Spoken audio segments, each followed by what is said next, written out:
All right, good morning, everyone. This is going to be recap number 3 for the One Rental at a Time Michael Zuber Vegas event. So we got Lindsay, Lynn does investing, Curtis, PE turned RE, and Aaron Amin here. So good morning, everyone.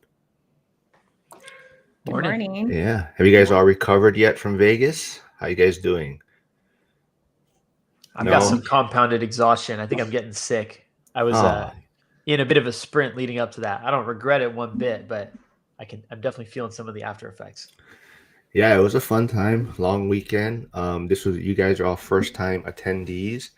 So actually, you know what, Lindsay, you haven't been on my channel before, so maybe give a quick backstory of yourself, your portfolio, where do you invest to my audience? Oh, yeah. So I am Lindsay. I live in Los Angeles. I'm investing out of state in Gary, Indiana, alongside Millennial Mike. Yes, I ended up investing there in 2022. So no low interest rates for me. Uh, I started investing out of trying to get out of my W-2 job, I guess. I am a nurse. I worked for nursing like 12 years plus. And then I realized during the pandemic that I needed to get away from bedside. And so I was like, plan A, go back to school, get my NP, plan B, do real estate. And then so I found myself, following a lot of people online on YouTube, small creators. And then that's how I ended up in the market that I am in.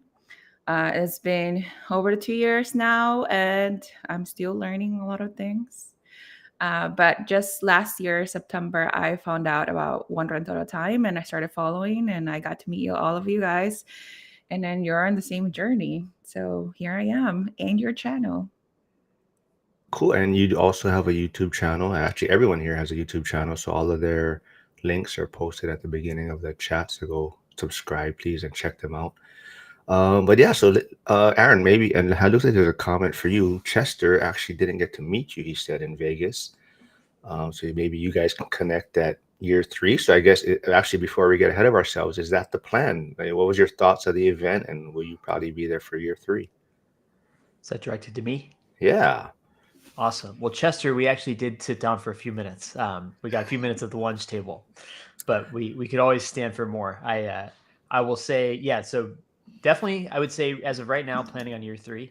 This was my first year going, so I know I missed the first year, but I knew a bunch of people that went, and I got a ton of FOMO last year, so I wasn't going to miss this time around. I agree, though. I think the biggest challenge was not getting to spend time with everyone that I wanted to. Great examples right here on this call. I didn't really get to sit down with Lindsay or Curtis, even though we passed each other several times in the hallway. So with a group that big, 200 plus, it's pretty hard to get quality time. That's been one of my biggest struggles with events like that. The speakers were all inspiring.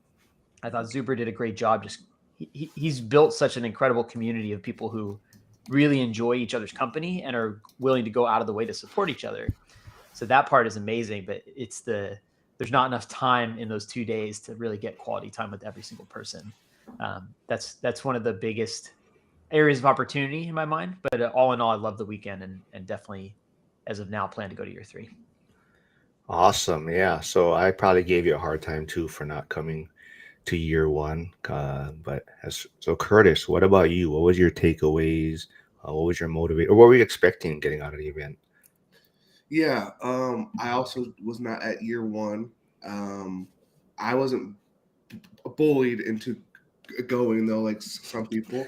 I actually planned on it, but Hey, he thanked me. I just want to say he thanked me for bullying him and going. yeah, it was great though to see everybody that I've been doing like YouTube with or talking in this school with, like actually in person. It was kind of a hard balance I felt of that quality time with people that you wanted to actually connect more with versus meeting all 300 people that were there. It was kind of that balance of, okay, this is a great conversation. Do I continue it or do I go try to meet other folks? And I felt that it was a hard balance throughout the whole time.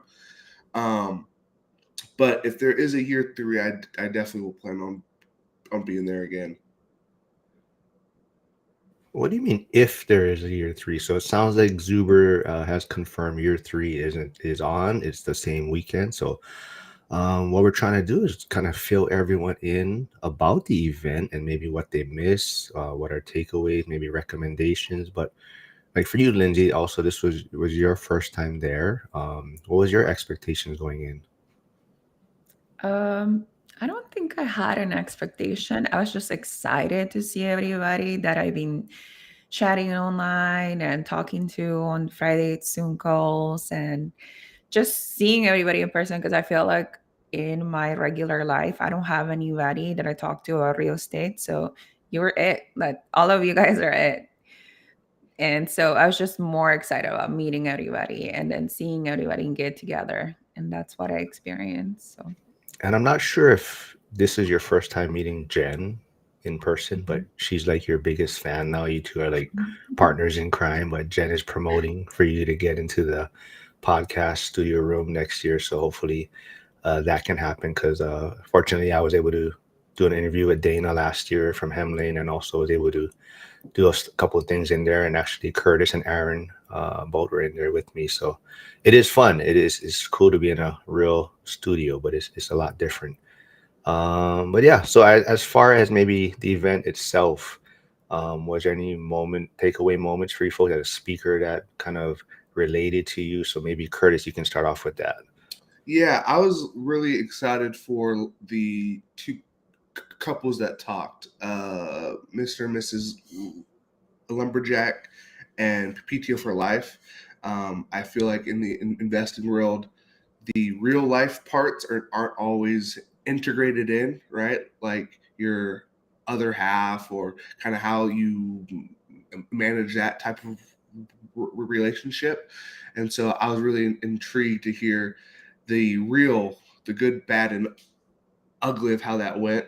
Like I thought it was awesome when Ashley was like, "Oh yeah, I busted this water pipe. I bankrupted the account twice, or whatever." Just hearing the real stuff that they didn't just wake up one day and now they're big time.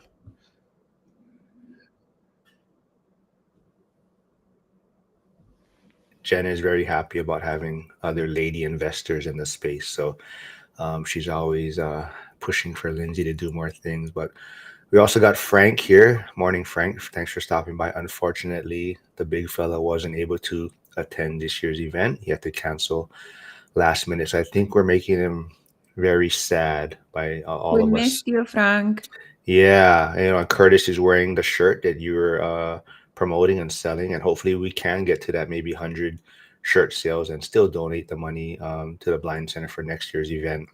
But yeah, I'm sure we're making you and Mikey a little sad that you folks weren't able to attend this year's event. Mikey had a little accident ahead of the event, so unfortunately he wasn't able to make it either. But at least Zuber has confirmed for year three, so I think there is a lot of excitement. I've been kind of talking about it the past few recaps, and honestly, I wasn't that excited to attend year two as much as I was year one. I mean, year one there was a lot more buzz for me. I think it was more like just to kind of meet everyone for the first time. Year two, there's a lot more Zoom calls now, a little more interaction. I feel like for me, there just wasn't as much excitement. But now that year two is done, I realize that it's not even really about who the speakers are and whatnot. It's more just the community. And I definitely can say that I had a lot more fun this year engaging. And I guess you can say, as Jen would say, making trouble and kind of doing my thing around there. But Aaron, I know we talked about it in the podcast studio, but for you, was there any speaker that kind of related to you or that you were happy to see there? It's funny because we sat down in the podcast studio while we were there, and I think it was like 4 o'clock on day two, and you asked me about this, and I still feel this way. But Fred Ledbetter, I believe his name was my favorite speaker prior to that spot. He did a lot of stuff about just kind of holistic mental health, mindset, and just kind of how to keep your head on straight through the tumult that is the life of an entrepreneur. But after that, right after we got done recording, Jason Pritchard came on, and I think he jumped to the top of my list of favorite speakers. I hadn't really heard him talk before. I knew who he was, but I just thought I really liked the way that he was sharing his story And also, like, particularly, he told a story about this development deal that they're working on, and how quickly he climbed this very steep learning curve. And he really broke it down, at least at a high level, like what the project was and all these different things he had to learn over a 6-month period. And it resonated with me particularly right now, because my wife and I are taking on a development project. And similarly, we're climbing this very steep learning curve that 6 months ago we didn't even know we were going to do it. And now we're under contract for land and working through all this rezoning and site plans and all this stuff. So Jason, his background coming from more traditional single family real estate into development, I think that really hit home for me. And it's just kind of funny that happened right after we were recording live on site there. Yeah, so hopefully, I've been kind of pushing for maybe, Jared or Brandon, hopefully getting on stage to speak next year, rent by the room or build to rent. But yeah, maybe actually you could be a speaker possibly next year with some residential assisted living. So hopefully you can get that off the ground by then and maybe talk about that. But let's see, for you, Lindsay, they're kind of Curtis and Aaron kind of touched on speakers that they kind of were happy to see up there. What about you? Was there any speaker that you kind of most memorable for you? I gotta say, like, number one would be Sarah Garrett, because she had so many challenges in her lifetime, and then she overcome every single one, just having a clear goal and just moving forward, not letting anything like derail her from what she wanted in life. And I would say that it was all well balanced, because Super brought so many speakers that were from different backgrounds, like the therapist. I did not expect that at all. And just for everybody to just have a little more awareness about the mental health, like, it's just amazing. And then the doctor, physical health is also important, and what both mental and physical work together. So that was totally unexpected for me. And in terms of couples, PTO for life, just a constant sacrifice of moving on from house hack to house hack to house hack, and having just a good and positive attitude about that everything is just going to work out at the end. And they did it. They made it happen, like, in under 8 years, I think it was like. And then that was just very motivational for me. Well, you kind of we talked about it a little bit before we went live, but you did attend with your boyfriend, and he didn't go to the event itself. But do you think maybe having him see like PTO for life or lumberjack and his wife speaking, you think that would kind of get him on board, or is that possible for year three, you think? He's not off board. So he's on board. He's very supportive of the real estate investing world, but it's not his preferred thing to listen to. Uh, so he's very supportive for sure. And then we're making plans together too to move forward in real estate. But I don't expect them to just accommodate me, I guess, for like the full 2 days. Um, I think it's a big ask of me. Well, the event, I mean, like I said, I didn't, I don't really recall any of the speakers too much. Like I'm just there talking stories, so right. So I think maybe I'm not sure how outgoing or if he's an introvert or anything, but he could just be there hanging out, talking story with everyone, and kind of networking. I don't know if that's a possibility, but I think it'd be cool, if he could attend with you next year. But you did mention Sarah Garrett, and so anyone that maybe didn't get to listen to yesterday's recap, I would go check it out. It definitely hit home for a lot of people. There was a lot of allergy in the air, maybe, or something going on. People were crying and tearing up, but it related to a lot of people. So if anyone didn't get to check it out, go check out yesterday's recap. And kind of talking about sacrifice also. Curtis, even you, maybe you getting on stage next year, sharing your journey about sacrifice. That was kind of everyone would kind of bring that up, when they first met you or talking to you about hearing your story of not having a shower basically in your first house hack. So maybe you can touch on that a little bit more too. Yeah, that was strange. I was like, "Oh, hey, what's your name?" And they're like, "I've seen you before." I'm like, "Yeah, I'm the guy that didn't have like the shower or the bathroom or the kitchen." They're like, "Oh yeah, I know that story." So that's kind of cool. Frank, if you are still here, or I'll message Andy in school. He's saying, can you message him about the shirts? He would like to support and contribute. He wasn't able to make it, but he did say if I was gonna defend my belt at the midget wrestling on Fremont next year, he will definitely be there. So hopefully we'll see Andy next year. But yeah, Frank, message Andy in school so you can grab a shirt. So yeah, so as far as the event goes, I'm assuming it sounds like all of you are maybe possibly making plans for year three. Um, is there anything that maybe you didn't like about the event? It couldn't be all just perfect, right? Is there any suggestions you guys would make for next year's event? So maybe Curtis, you can start off with that. Yeah. So I've been to a few different types of conventions in the past, and one that I went to when I was in college was this like career in sports like forum thing, and there was a lot of people there, and there's no way that you could have really connected with everybody just with the time span. So what they offer that I think they should offer in year three is like a contact opt-in form where like if you want to, then you can share out your information, and then at the end of the conference or even on day one, then they send out like a sheet of everybody's name, what area they invest in, what they do, just so that way if there's someone that you didn't connect with that you want to, or maybe they're in the same like area, then you can go back and look at that list. Absolutely. So you're in charge of that for next year.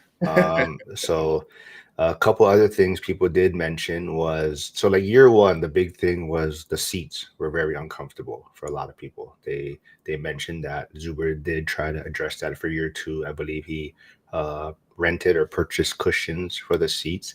Um, but it does sound like the seats were still an issue for a lot of people. I think that's why the VIP was also very popular. You kind of have the more comfortable chairs upstairs.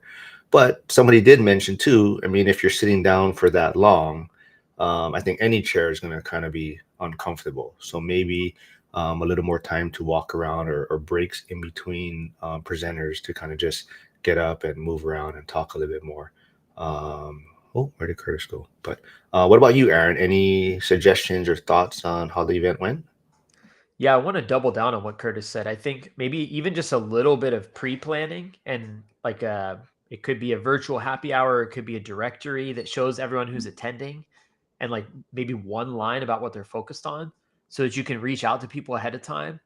And like we said at the top of this call, didn't even get to spend much time with Lindsay or Curtis.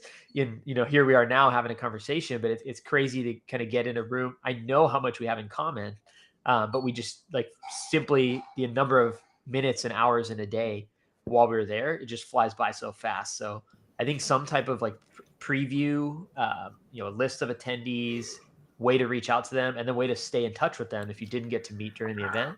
Like those are things that it takes a little bit of work to curate, but it makes a big difference in like driving the value home and solidifying some of the connections. And the second thing I would say, the the day one, it was like 4.5 hours. So there was like you check in, and then there were speakers all the way up until like almost 2 o'clock. And I thought that was a really long time to go before you really even got to mix it up with people. So I think maybe I would like start with something a little more like icebreaker style because it took me a minute. I'm relatively social person, but I also in those huge environments, it takes a minute for me to kind of break out and like be a little more comfortable. And so I felt like I didn't really warm up until around lunchtime of that first day. So I just think maybe like whatever can be done to like warm people up, get people in that social mood and like, yeah, push people out of their comfort zone a little bit. Most people flew from around the country, some even around the world to get there.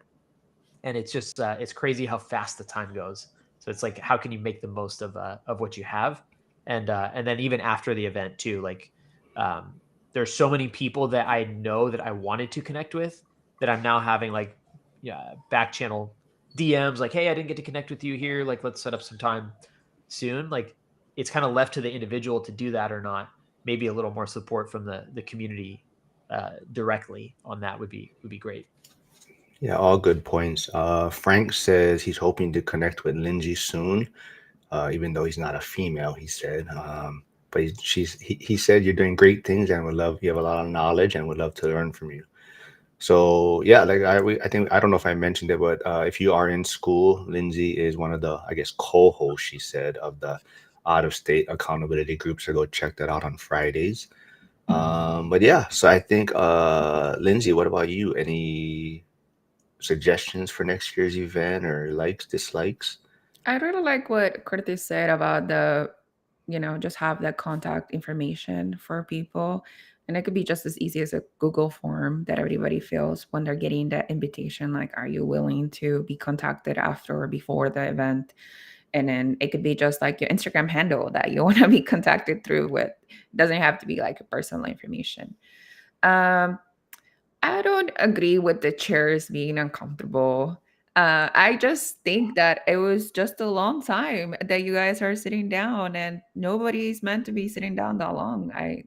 I'm assuming like in your 9 to 5 work, you sit down or you don't. I don't know what kind of works you do, but you have to get up and walk. Like that's what you just have to do to get I a place. agree. Yeah, that's why my Crocs came in handy, because I was walking around the entire time. So I don't think I have no comment about the seats or anything. I don't think I sat down at all during the event. But yeah, I think all good points. So Curtis and Lindsay maybe will take charge of the Google Docs or Google Sheets, and then Aaron will do a pre-event, maybe icebreaker event for Friday. I think that so. Year one, that was one thing I think that was super helpful. There was the Ryan Pineda event on Friday, before the event kicked off, and that was kind of a unexpected thing. I think Pineda reached out to Zuber last minute and said, "Hey, my facility is available if you want to do something here for a couple hours." So we did. A lot of people did meet up at that event, and I think that was a good icebreaker, for a lot of people to kind of maybe meet before the actual event for Zuber. So that's a great idea. Yeah, go ahead, Curtis. Though, from what I heard, that icebreaker did not go very well. Well, it the maybe the speakers wasn't maybe. Um the message itself didn't fit the one rental at a time community. Gotcha. But as far as just having a lot of people there able to kind of network, or put names to faces and things like that ahead of the Saturday Sunday event, I think was kind of helpful, because you kind of already knew certain people going into the weekend. So I think that was helpful. And I think people were planning to try and put something together on Friday, but I'm not sure how Friday was. I know the weather, was it Thursday night or Friday night that was raining super hard? That was Thursday night. Yeah. That was I've never seen anything like that, and I'm in Washington where it rains all the time. Yeah, and you're taller, so the rain hits you first. So I was just staying behind you. Friday Um, was Valentine's Day, so you couldn't have. that is true too. Yeah, the Valentine's Day. So even like planning dinner. So some people were trying to plan dinner, but a lot of places we didn't think about that ahead of time. We didn't make reservations, but a lot of places were hard to get reservations. So that those little wrenches that were thrown into plans. But I think even the Denny's, right? The Wednesday, Thursday Denny's meetups. Dion was only to make a short appearance on Wednesday. Thursday, none of them were able to make it. Dion wasn't feeling well. Lumberjack was resting. I'm not even sure if Millennial Mike was in town yet. His car broke down, and there was just so many obstacles this year. People's flights were being delayed, and a lot of different things. But it turned out to be a great event.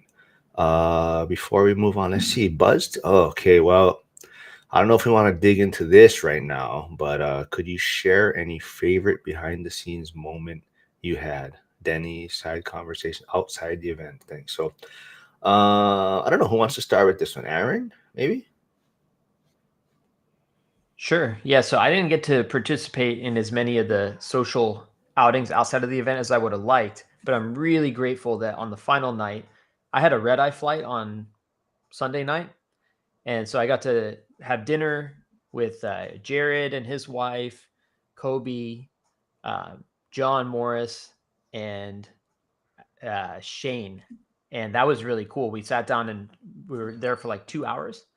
And it really, I'm glad that happened, because I think I've already mentioned a couple of times that one of my only real regrets is not getting a little more FaceTime with people throughout the weekend. Now, one, I guess, bit of context there. I lived in Vegas for 5 years, and I had my rental properties there, and I was only in town for like less than 72 hours. So I was jamming in, like going to see my rentals. I saw one of my vendors, and so like I think I was burning the candle at both ends. But I'm grateful to have had that dinner, because we sat for almost 2 hours and really got to know each other better and shared what we were working on. And there was a lot more crossover. I think that's one thing too, is like the moment you start talking to people, even if you're not at the headline focused on the exact same thing, you do realize like these common intersection points. And that's the benefit, right? Like when you hop on like a 15-minute networking call on Zoom, it's a different vibe than if you're sitting down and having like a leisurely 2-hour dinner where you can really dig into stuff. So that was probably my favorite like social part of the weekend. Yeah. Before Lindsay jumps in, so Aaron, you said you're there for maybe 72 hours. Was that because that's all the time you had, or maybe would you plan a longer stay if possible next year? Pretty much that was all the time I had. I got 3 kids, age 3 and under.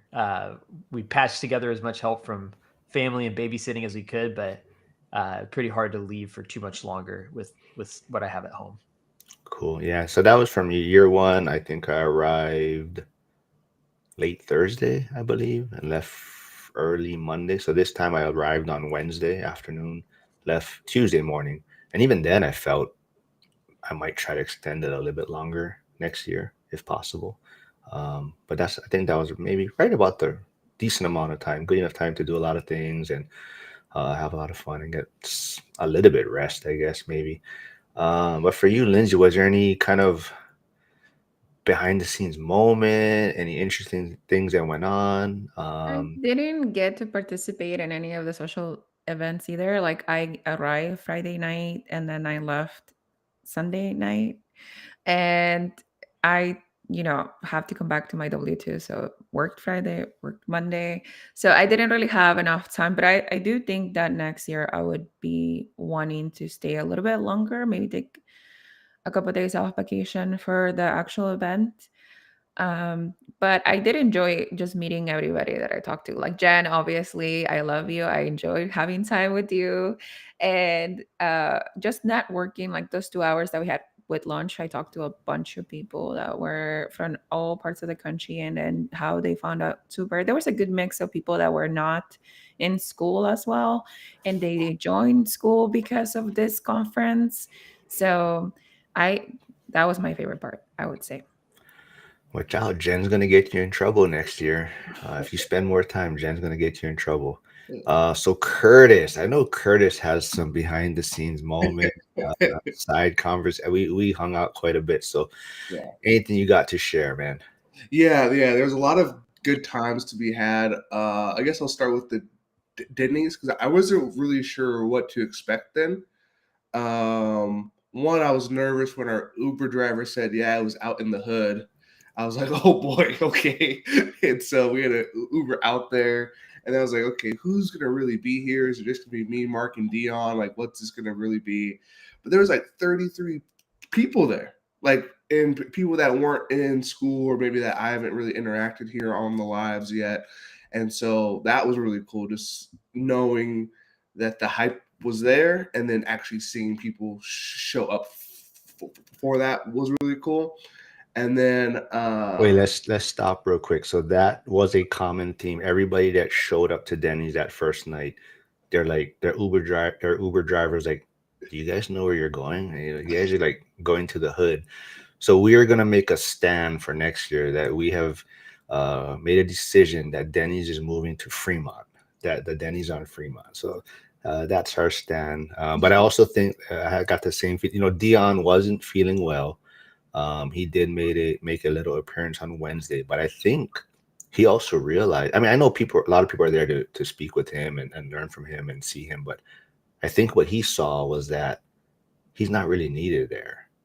That people are already interacting with each other, networking, seeing what everyone else is doing. So I think he was comfortable, and that's also why I feel like he didn't come on Thursday. He saw what was going on Wednesday, and he was just like, I don't really need to be there on Thursday. And I think that's what happened. But yeah, continue, man. Wait, what are you guys laughing at? I'm laughing at Aaron's comment. You can get married at Denny's on Fremont for $100.50. Well, I love don't that, Denny's, man. don't tempt Curtis with any type of discounts or being cheap, because we can dig into that later. Because somehow Curtis's Wi-Fi or data turns off when an Uber is needed. Somehow he can't get any signal. His Uber app doesn't work for some reason. Hey, blame T-Mobile, man. Blame T-Mobile. Or his app only works with the ride share. But sorry, man. Go continue on with your. Another cool part is, like, even if you're only there for the 2 days because of work or you have kids or with whatever reason, I thought lunch was a great opportunity. Now, I wasn't in the VIP area, so I can't speak on that experience. But for us normies in the general admission lunch, it almost felt like being your first day at school again. Like, especially me, like, I somehow found my way at the front of the line. I don't know how that happened, but I somehow did. And so there was all these open seats, and it was like, okay, where am I going to sit? And who's going to sit by me?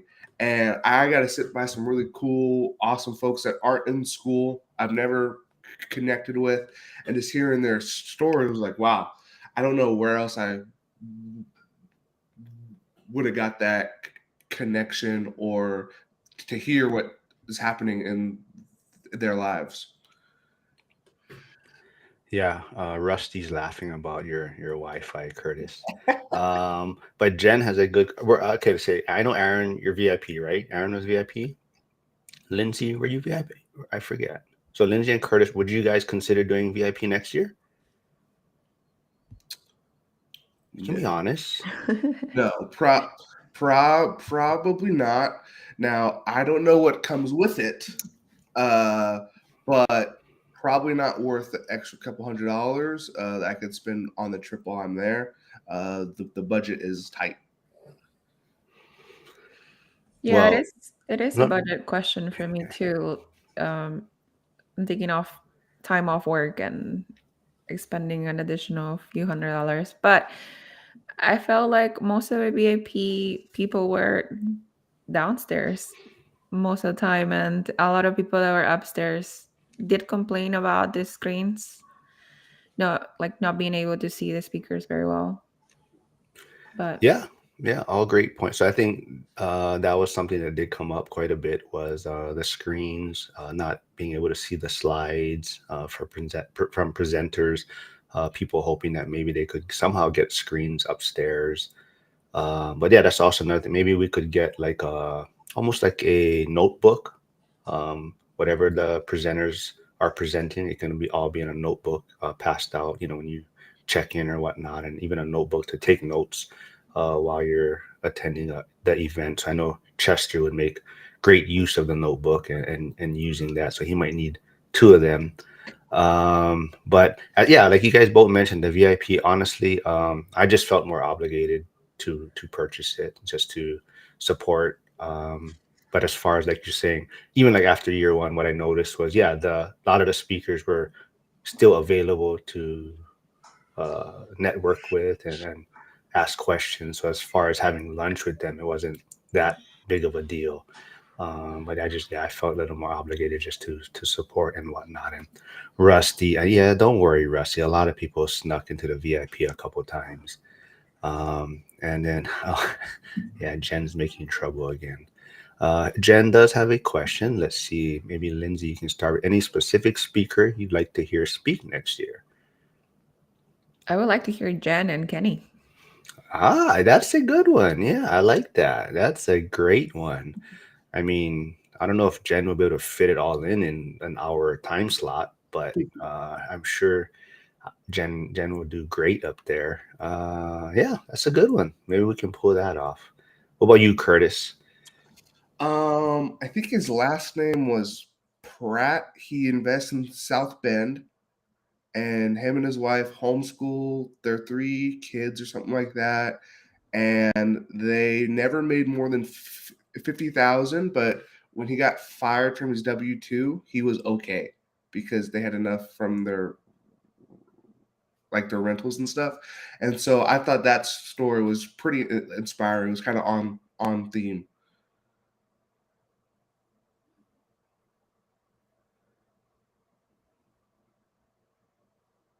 Oh, Mark, your mic. Sorry, I'm muted.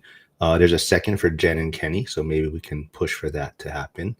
What about you, Aaron? Any besides yourself or Jen and Kenny? Anyone you'd like to see on stage next year? Well, I'm definitely not nominating myself, but I think maybe some of the local people, like you mentioned, Ryan Pineda, he's a very interesting figure. I notice he does more flipping and wholesaling and like kind of those more active strategies versus the slow and steady one rental at a time. But I do think he has a lot of great educational material. He's a great speaker. And I've heard him and Zuber riff a few times on various podcasts, including one that came out like 2 or 3 days before Celebration this past weekend. So I think he would be great just because he's down the street. Now, I know he doesn't usually work on weekends, according to most of what I've heard, and he's got 4 young kids, so that might be a tough one. There's another gentleman in Vegas named Matt Terrio. I had him on my show recently and got to know him a bit. But he's got a cool story, and he's a Vegas guy. He's another coach that teaches people how to start investing locally in Vegas and out of state, which is kind of my niche that I usually hang out in, and I know Lindsay too. So yeah, those are 2 names that are, I guess, bigger, if you will, like they're a little more established. And then yeah, like I liked the stories, I think, from within the community too. Like Sarah was very impactful. There were a few other people where it was like, not necessarily like celebrity million follower type people, but like those stories hit closer to the average person attending these than someone who has 7 years and or 10 years and 150 units, right? I think the more relatable the speaker is, the easier it is for you to picture yourself following in those footsteps. So yeah, I don't have any specific members I would call out, but actually no, maybe I do, right? Like what Jared is doing with co-living and what he's done in those first 2 years, really cool story. He's very humble about it, right? But like he shares about it a lot within the community and broadcasts his journey. I know there's other people that do similar stuff, but like taking some of those people and then giving them a little bit of stage time in front of that group, I think could also be powerful. Just testament to like what the community has meant to certain people. So yeah, those are kind of 2 different angles for that question. Cool. Yeah, I think Jared, like I said, Brandon, even Curtis, with his sacrifice with no shower, would be good. I know a lot of people were hoping Anna Kelly made it. That's kind of the one common mention that people want to see. And Jen says VIP comes with more time with me. And Frank said he's not doing VIP next year then, if that's part of the deal. Hey, we got Kyle, blue collar landlord, coming in. He wasn't able to make it, so hopefully he will make it this year. And I'm not sure. I don't know if he attended the Coach Carson one, but I know Coach Carson was a big hit in year 1. Unfortunately, he wasn't able to make it to year 2, but that's also because he had his event earlier in February in Charlotte, and I believe, Aaron, you attended that, right? How was that? What's the difference between the 2 events, you would say, maybe? It's so funny. I think I was sharing this when we were recording there on site, but for 2 gentlemen who have a very, very similar investing philosophy, the slow and steady, one rental at a time, small and mighty, their approach to these events was almost polar opposite spectrum. Like Coach Carson didn't even speak at all at his own event, and there were no speakers. There were a couple panels with some of the assistant coaches he has from his community, and I'm grateful to be one of them. But so I sat on a panel with a group of 4 other people, and then there was another one with the other coaches. But that was it as far as like people on a stage with a microphone. The rest of it was entirely interactive. So you had these small groups, and we did 4 different breakout sessions. So it was like 6 or 8 people at a table, and each person got to talk and share what they were working on. He fed a couple like guided prompts of like how to kind of advance people's goals. It was really, really tactical. And you got to like sit down and really talk with other members that you may not have met before. And so that's kind of what I was saying earlier, as far as things that I would love to see maybe a little more of with the ORAAT one, is like you had no choice but to meet other people of course, that's why most of us were there. But I think at Coach Carson's, he did a really good job of like, you were not going to leave that event without meeting 30 plus people that you probably hadn't met before and having good, like, intimate conversations about what they're doing and how you can support each other. So, but then, again, to the other extreme, it's like I left that event being like, I would have loved to see Coach Carson talk about, cool stories from his 23 years of investing. I even felt that way about Zuber too, right? Like he didn't spend a whole lot of time telling his story, and I love that humility about them, but also like we're all part of these communities because of them. So I do think that maybe hearing a little bit more from each of them would have been nice in those instances. Yeah, all great points. Yeah, I think Coach Carson and is a big favorite, and people were hoping to see him. Derek Sherrill, that ADU guy, was also mentioned as someone hopefully that can return for year 3. But I even heard like Brian Adamson talking. He would love to speak at year 3, but he'd rather it not be about real estate. He'd rather it be about more about kind of like mindset and vision. And I think that's also something that a lot of people talked about was it was the other speakers that weren't talking about real estate that was um, very left a great impression on them. Like you said, the health, the doctor, the mindset coach, even like the social, the YouTube content people. It was those people that a lot of people got some great information from. And I don't want to skip over this one because this is gonna be for. So BuzzTune does have a question. He says he heard some frugal rumors about Curtis in Vegas. He said he can give good advice about saving money. So the rumor was that Curtis and Ray shared a bed in their room because Curtis is so frugal that he wanted to save money. So do you want to shoot that down now, or how do you want to Yeah, address that? yeah, that's not fully true. We didn't share a bed. For those of you that don't know, I can barely fit the bed by myself, so there's not a whole lot of that there. But I do have some frugal tips, though. I do have some frugal tips. So Mark gave me a hard time because my phone and the Uber app just wasn't really cooperating. And so when we were in groups, man, was I trying to search for some service, but it just wasn't going to happen. So, but I did order some Ubers. I think I checked my account. I think I ordered it 3 or 4 times. So now that's after they harassed me. So Do you want to talk about your one Uber ride that was very entertaining? oh yes. So because I am on the more money conscious side of things, I had to get an Uber to go meet up with Mark and the guys and stuff. And I just chose the cheapest one. I said, okay, let me just choose the cheapest option and then I'll figure it out. Well, the car pulls up and someone else is in it. I'm like, whoa, hold on. Apparently, I chose the ride share option where other people can hop in. So the ride that was supposed to take me like 15 minutes took me like an hour, and it saved me $5. And so I get into the back seat, and there's this lady there just sitting there, just looking at me like, oh boy, this is awkward. And then it goes and picks up another person. And then this guy, he gets in the car. I don't know if he knew it was a ride share either because he looked confused too. And so it's me, this lady, this other black guy in the front seat, and then the Uber driver. And then he changes the music, and we're all just riding in awkward silence. And then the black guy in the front seat turns over to the Uber Wait, driver. what kind of music was on? Oh, it was definitely some urban rap, hip hop, like hardcore. And and the guy in the front seat turns over to the Uber driver, is like, "Hey, are you playing this music because you got 2 black guys in the car?"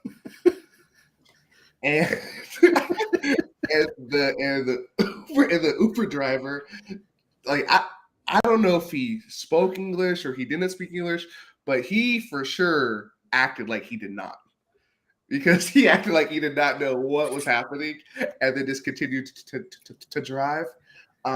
So that was really an experience. So uh, I don't know if it was worth the $5 and that I saved. So that may or not be the best tip for you. Yeah, well, all I can say is at least we didn't have to ride share when we were all riding with you. Like at least you spent a little extra for the regular Uber ride. But yes, the Uber rides were pretty entertaining. One of the first nights, I think it was on the way to Denny's. Jason was with us, and after a few drinks, I don't think we were allowed to let him in the front seat with the Uber driver anymore. So we got canceled a few times after that. But Jason was definitely entertaining over there. But going back to the event a little bit, if there was any, maybe let's see, such surprising or unexpected insight you gained from the event. What about you, Lindsay? Surprising insight. Not like from other people. I just feel like normally I'm not a social person, as extroverted as may seem. So I think that just continue to push myself out of my bubble, then it just continues to reap benefits. So I just need to be less scared of talking to other people that are in the same journey, and just realize that I have also some perspective, some insights to give them back. Well, I think that was kind of the one common thing a lot of people are saying is, you kind of walk into the event and no one's there to judge anyone, right? I think the big thing with, I forgot who asked it, but someone on stage asked, like, how many people here don't own a rental yet? And there was a decent amount of people that raised their hand. But I think if you notice, no one was judging these people. Everyone was willing to talk to these people, kind of push them along, motivate them, and even see how they could help them. I think that's what's great about this community. But yeah, it's I think you'll definitely, you're doing great. Your YouTube channel, Jen will definitely push you and get you out of your shell. So I think you're well on your way. But I think year one for a lot of people, and I think I talked about it yesterday, but I don't know if you guys, I know Curtis did, but I don't know if Lindsay and Aaron, did you guys meet Pat Wilson? He's a bailiff. I No? didn't. Okay. So year one, I met him, but he was definitely a wallflower. I met him, we exchanged contact information, but he kind of was just there to himself, kind of seeing what was going on. And year two was a complete different path. Like he was funny as shit. He was like just he was a riot. He was just amazing to be around. So I think a lot of people, even like Jason was talking, he felt like he didn't connect with a lot of people this year. But he kind of just kept putting feelers out there. So I think a lot of people that year two or the next year they go is really when they're going to get a lot of benefit or make a lot of contacts or connections.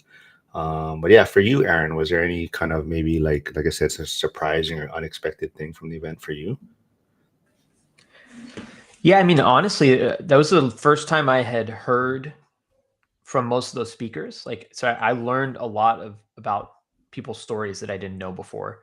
And then similarly, like when I was actually sitting down and meeting with people, I explained this was kind of a challenge to like, how can I have a good beyond the surface conversation with people without eating up the entire time, right? Because we had those little 2-hour blocks. But I feel like at the lunch tables and stuff, I was able to really sit down and hear a lot of other people's stories. And so the takeaway was, people, first of all, I think it's a testament to the community Zuber's built. Everyone's very humble. People are kind of like, which I think is a very good thing. But people, you almost have to pull out like their accomplishments from them.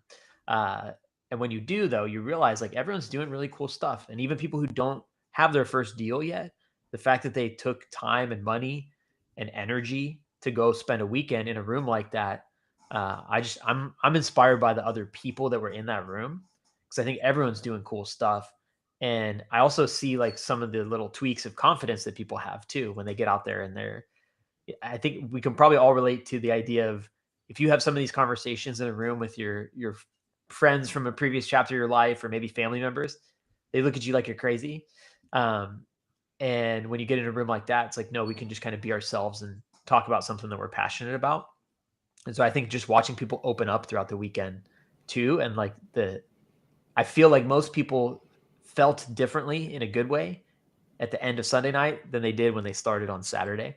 So I don't know if it was like it wasn't a one particular nugget, but it was just kind of evolution and the feeling that I saw people have as they went through the weekend, myself included. Like I mentioned, I started a little bit cold, like that first 4 or 5 hour chunk where it was just speakers. I was like, I'm not even feeling like open right now. But then like by the end of the weekend, I felt very differently. Yeah, all great points. I think that's a lot of people's takeaway, right? They're just the community being built, and I think that's the type of people that Zuber is attracting. No one is judging anyone if they have zero rentals, 100 rentals. Everyone is kind of just there, networking, talking story. But yeah, Mikey does bring up. I guess he's already heard. I kind of touched on it a few times on each live, but for me, just one of the funny stories was on the last day we actually went to Hoover Dam, and then we went to go eat at a ramen place. And I don't know if you guys all probably know Cody. Cody makes Curtis look small. He's this big white dude, and he trying to eat ramen with chopsticks was like the funniest thing I ever saw. And he would lose a lot of weight if he had to use chopsticks to eat all the time. But that was a very funny event. I wish I recorded that, but Cody, he said he's going to try, and he said by next year he's going to be a pro. He's going to be able to use those chopsticks. So maybe we'll see that next year. Let's see what else we got here. Curtis, yeah, we didn't get to touch with you then. Any surprising or unexpected takeaways? Yeah, when you go to some events, everyone's kind of in your face about their accomplishments, or almost seems like braggadocious, or they just want to talk about themselves. But to talk to people that are ahead of me in the game, right, that are almost maybe even retired, and having them, like, having to pull information out of them, or having them be interested in who I am, that part was really cool to kind of see that it's not just all talk from our community, that they're actually really like good people too. Yeah, Jen makes a great point about the hotel where people are staying. I think there was a lot of people that stayed at the downtown Grand. I think that's for me the most convenient, most affordable, not directly on Fremont, so you're kind of a little out on the outskirts of it. So you're able to sleep, I think. But I think the downtown Grand, and there was a lot of people that were staying there that we didn't even realize. Like we probably didn't see them until the last day while they were checking out. I was like, hey, you're at the event, and they didn't even realize everyone else was staying there. I said I wasn't gonna say it anymore, but sorry, John. I'll just say it one last. This is the last time I'll call you that. But we were in the lobby on the last day, just waiting to leave. Everyone was checked out already, pretty much, and people were waiting to go to the airport. And we're just sitting down talking story, and we were teasing late start. Well, John about being dirty grandpa, not for anything he did, but just his appearance. He has the white beard and everything. So we were teasing him about that, and there was this lady sitting in the corner laughing at us. And then we didn't realize it, but then she joined school the next day, and I saw her face, and I was like, "Hey, you were the girl laughing in the corner when we were calling him Dirty Grandpa." And then, but that, yeah. So there was a lot of people at the Grand that actually we didn't even know were there. And yes, John, that'll be the last time I bring up that story or call you Dirty Grandpa anymore. But yeah, so I think the Grand for me, that'll be my recommendation for next year. But let's see, what else can we talk about? Anything else you guys want to discuss? Any maybe speaker? We kind of talked on speakers, but if you could sit down one-on-one with any of them, was there one you'd want to sit down with and pick their brains or anything? Lindsay, maybe you can start with that. Maybe it's Jason Pritchard. Is that his name? Okay. Yeah, it's just the mindset of being a go-getter, like just jump into a problem and just not freaking out about what the challenges or things that steps that he has to take to accomplish that goal. He's just like, where does he get that? Like, do you buy it on Amazon? I need it. Because I definitely think that I'm an overthinker, and I need to have a solution for every problem before I go and jump into something. So just that mindset of like everything is gonna turn out okay. And if it doesn't, then you'll be fine too. Like it's just I just need more of that energy in my life, I feel like. Yeah, John makes a great point. He said all of the speakers were talking to us, not at us, so it's easy to connect their words to our personal situation. So that I think that was a great point. So I think going back and let's see, Kyle said he wasn't able to make it, so hopefully he can make it next year. And I think where was it? Rusty mentioned earlier it was a big event, but still intimate enough where people would remember your name by the end of the weekend. Yes, and it is funny, this community is just a great place to be around, and even like Rusty at Denny's meetup, his wife comes up to me and goes, "Hey, you're the guy that talks shit to everyone." And I was like, "What? Like, who's spreading these rumors?" But that's just the kind of community it is, right? Everyone is almost friends before they even meet each other, or they kind of know everyone's story. So I think that's what I love about it, and everyone's there just to have fun, learn, help each other out. Aaron, what about you? Would you any speaker you'd like to sit down with and one on one and pick their brain? Yeah, pretty similar to what I was saying earlier with the two that kind of connected with me closest was Jason and Fred. I think I would love to sit down with both of them for different reasons, but the overlap between them, right, is a lot of the mindset stuff of how to, particularly I've got my 3 young kids, and my wife and I are now much closer involved in our real estate business. So we're learning to work together, and we're kind of building our relationship across multiple domains at the same time.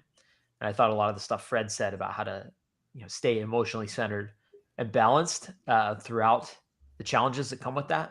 That's something I would love to chat with him about. And then Jason too. I just thought he had a really good, like I said, maybe it was just the coincidence that he was 6 months into this project where he was also going through a lot of the same motions that we're going through.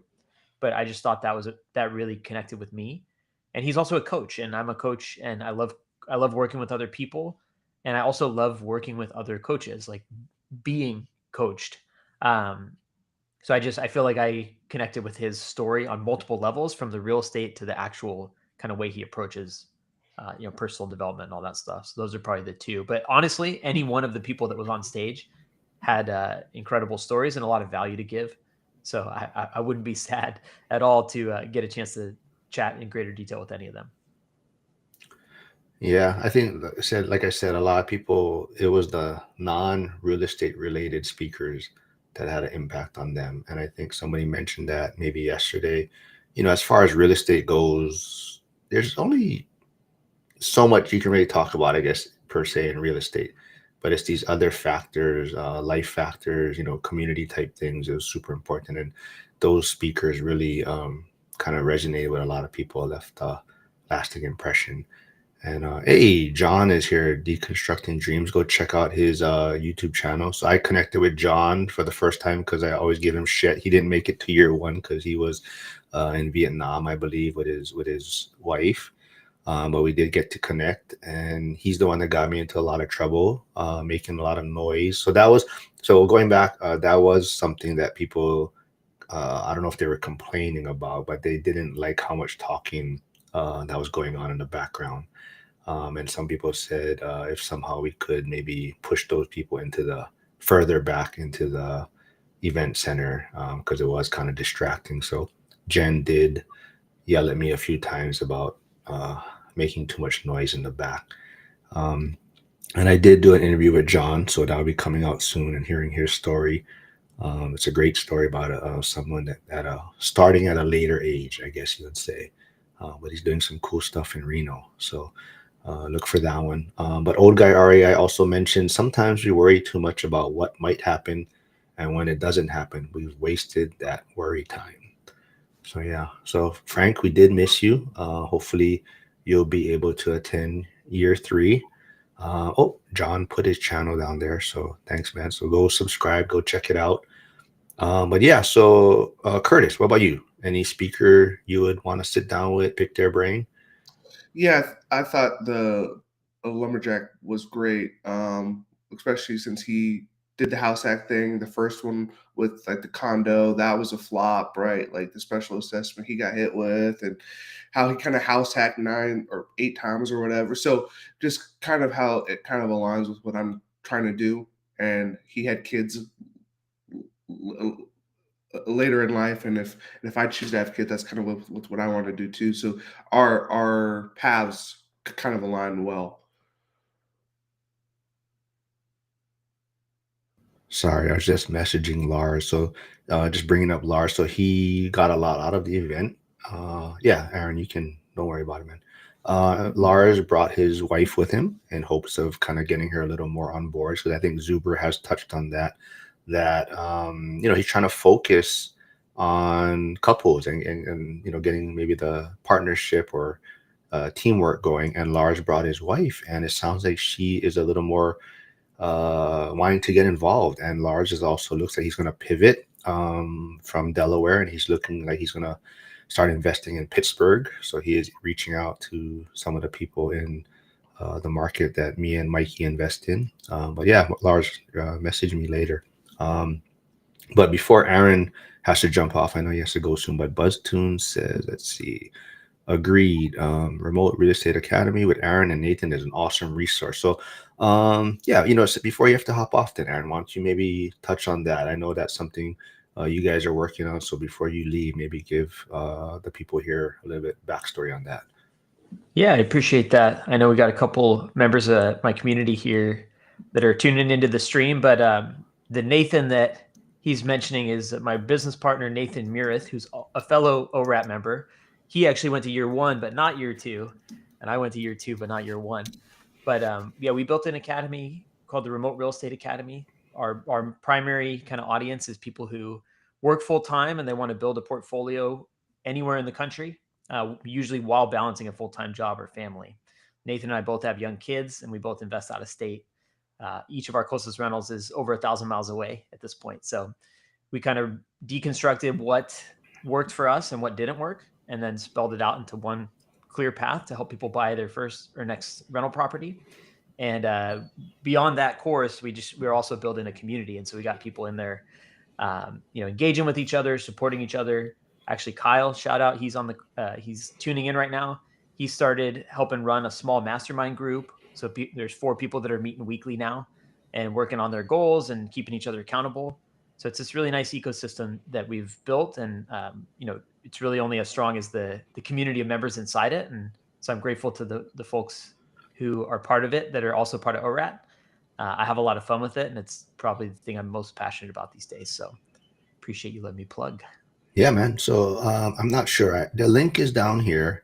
Some people are saying you may not be able to click on it on your mobile device. I'm not sure. Last time that was an issue. So if not, message me. I can send you a link, or message Aaron, and he'll send you a link how to join.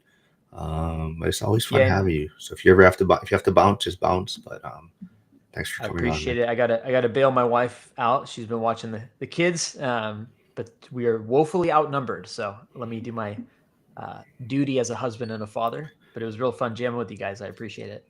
All right, man. See you in year 3. Bye, Aaron.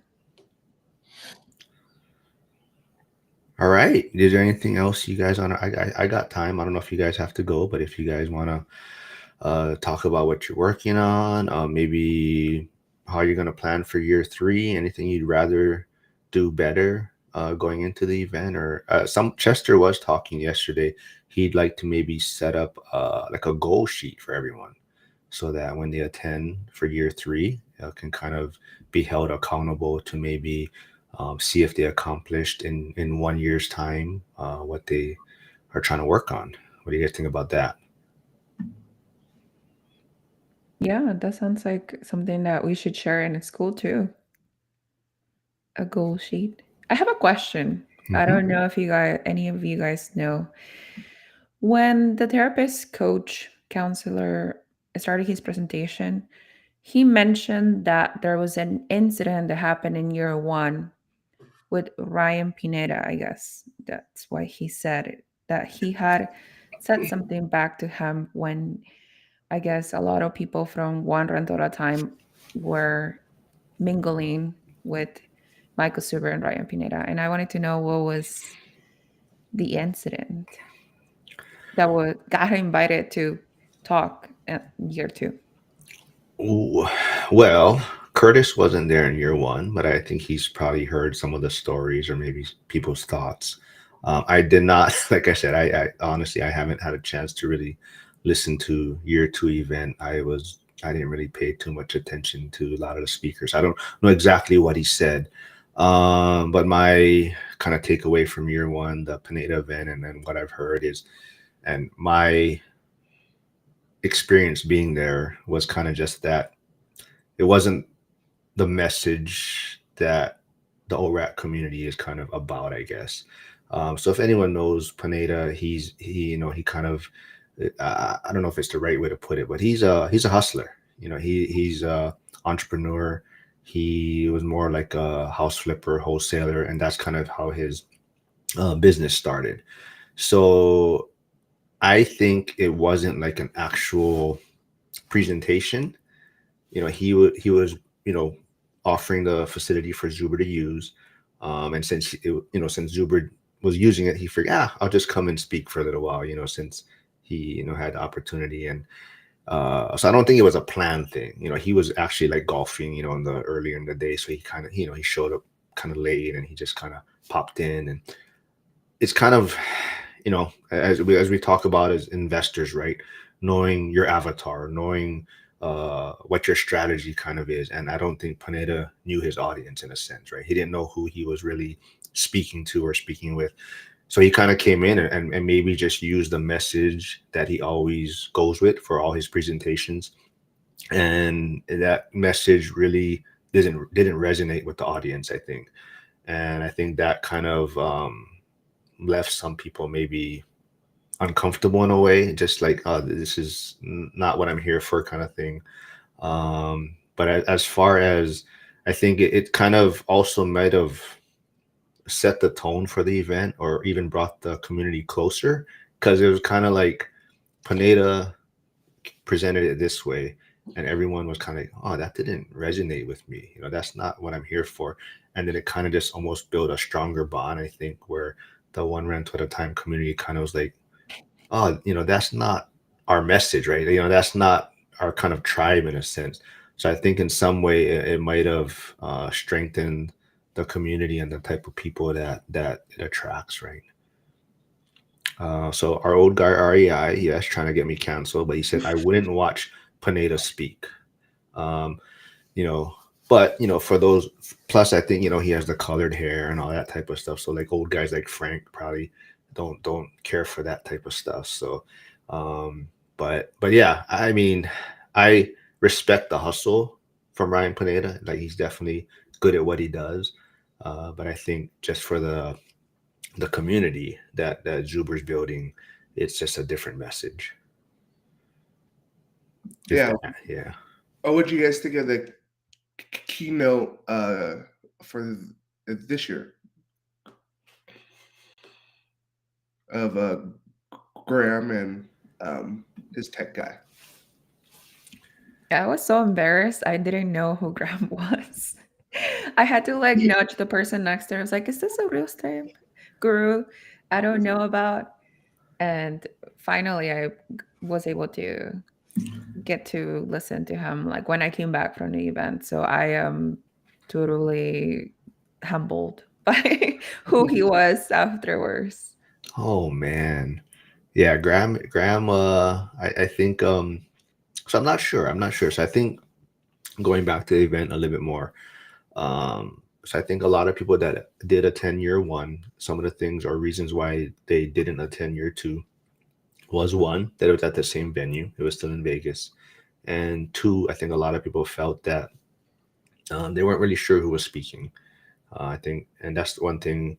So Zuber's not paying these people, so I think it's hard for him to get commitments also sometimes. And as we found out, even like Graham Stephan, it sounded like he didn't commit till like Wednesday.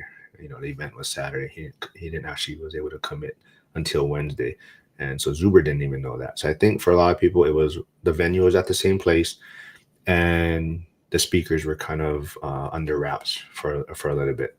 And I think for myself also, like I said, I didn't have as much excitement going into year two, but after going, now I realize that it's not so much who's speaking. I think it's more just seeing the community and building those relationships, and just, I guess, me doing my thing and having fun and things like that. So I think year three, I have a different view going into it, where I'm not really concerned at who's even presenting.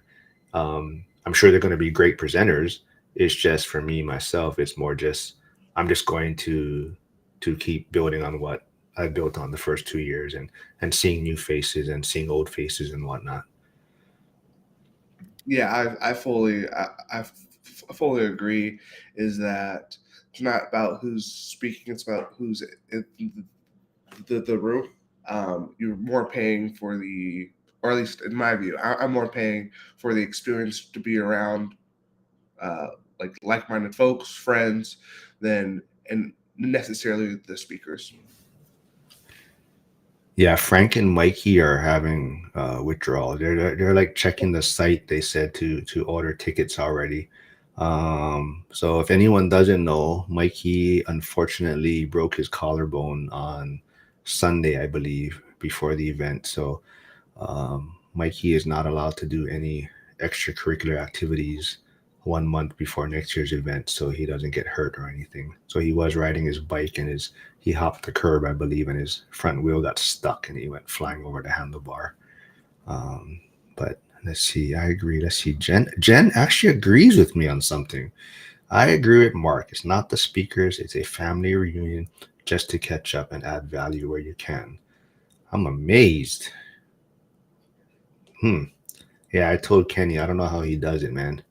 Jen was like yelling at me, yelling at Kenny, telling us we're not doing anything, telling me to be quiet in the back. But I love Jen. Jen. Somebody has to. Hey. I didn't make that much trouble. See, actually, even someone put a question in the WhatsApp chat: is why am I really a troublemaker? I don't do anything. So, and no one had a reply to that. So, Dude, even the Diddy's waitress knew you. Even the Diddy's waitress. that is true. So the second night we went to Denny's, the lady goes, "Oh, you're back to make trouble again." I was like, "What?" Yeah. Hey, Hyder's here. What's the champ is in the room? So yeah, it was great for Hyder to finally get a belt. So that was great. He deserves a lot of recognition. He's always supporting everyone's channel. So you can also go support his channel. Go to his channel, subscribe. He's starting to look like he's putting a little more content out there. He's getting back into the routine of it. But let's see. Yeah, anything else? Any final words you guys want to say about the event? I mean, it's guarantee you guys would pretty much be there year three, you think? I think so. I think I will show up for year three. On that note, the people would like a different venue. Where would you want a different menu to go to? So I know Jack has some thoughts of trying to make an East Coast one. He thinks Pittsburgh would be a great area. So Jack is trying to look into that. Um, but Jen, I think it was Jen, someone made a great point yesterday, is that, Zuber's not doing this for money. I think having it in Vegas close to him is the easiest for him to set up, right? He's also doing it for a good cause for the blind center. So as far from that point of view, right, it's the most makes sense from where it's going into year three now, he probably has it even dialed in even more, right? So it's going to be even less work for him to set things up. Probably be somewhat easier from that standpoint. And since he's not trying to make money, it's not like he has to do extra things in a sense, right? It's more about just bringing the community together. But that is also something someone else did mention, was they're kind of glad that he didn't sell all the tickets out, or he had to lower the amount, because they feel like it almost like would have been too crowded if he did sell all the tickets that he was trying to sell. And it probably depends if they're the same size as Cody and Curtis, or the same size as me and Mikey. So that would be a big difference in how crowded it would be. Wow. Yeah. I think the Vegas location is good, especially with all the reasons that you just said, like for who the cause is for to make his life easier. I think Jack just wants it in Pittsburgh because it's an easy drive. No, I don't know. I've never been there, so I can't say anything. But he's has a, I forget what he said. He kind of broke it down like as far as location by the airport, things to do. So he did mention Pittsburgh. I know Renee from school, the DIY landlord. He definitely would like a more East Coast favorable venue. But like I said, Zuber's he's not in it to make money, right? He's not trying to make money off it. So I think Vegas is just it makes the most sense. And now that I look at it, I think it just provides the most outside activities also, right?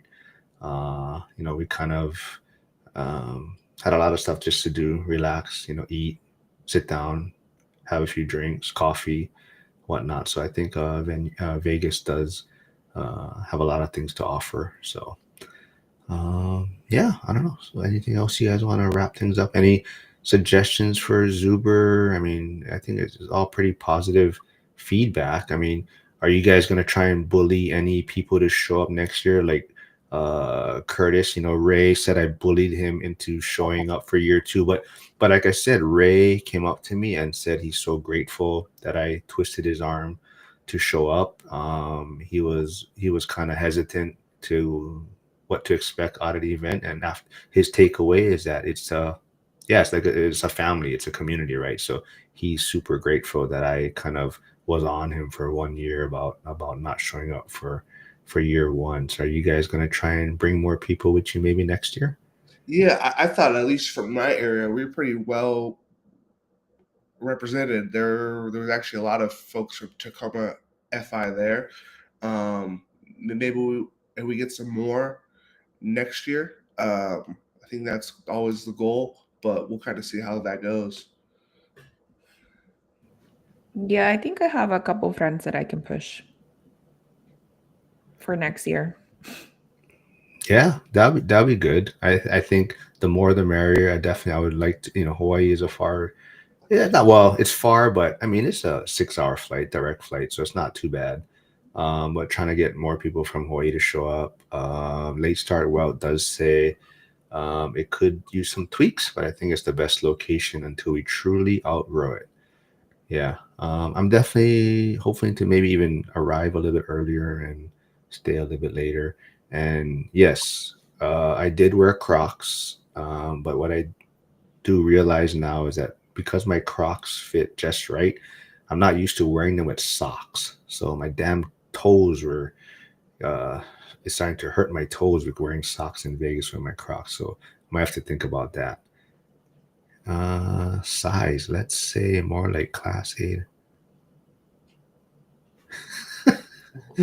Yeah, Andy's a big dude too, sounds like. So hopefully he'll be able to make it to Vegas. I know he was doing stuff in Ohio and he wasn't able to make it out, but I love to meet Andy in person. And then I don't know, Andy, it sounds like all you big fellas throw shot put and discus in track. So there's gonna be a competition next year because Jason Calabasitas really wants to see someone throw the disc. So Curtis and Cody might do a competition next year in Vegas. Oh yeah, Hyder. I keep and people didn't know Hyder brought his son, so I am trying to get Hyder maybe do a live or recording with his son, and kind of get him and Hyder's take on what it was like to bring his son, what his son's takeaways were. And it sounds like I'm also Jason. I tried to get Jared on. I mean, with his wife because he brought his wife there, but he said no way she's gonna come and do a recording. So it sounds like I'm gonna get Rusty and Katie on for people that attended as a couple, and it sounds like Katie. Not to say she wasn't on board, but maybe she had a little more hesitation about the real estate side. But now that she's gone to the event, I think she's a little more on board with Rusty's vision of this. So I'm gonna try to get them and do a recording and kind of see what her takeaway from the event was, because kind of Zuber touched on it, right? It's I think he's really focusing on the couple's uh, point of view, or bringing that teamwork together. Oh, we need to do bowling next year. Oh, wait a minute. Andy said yep, and ran the Fat Boy Relay 4x100. Were you the whole team?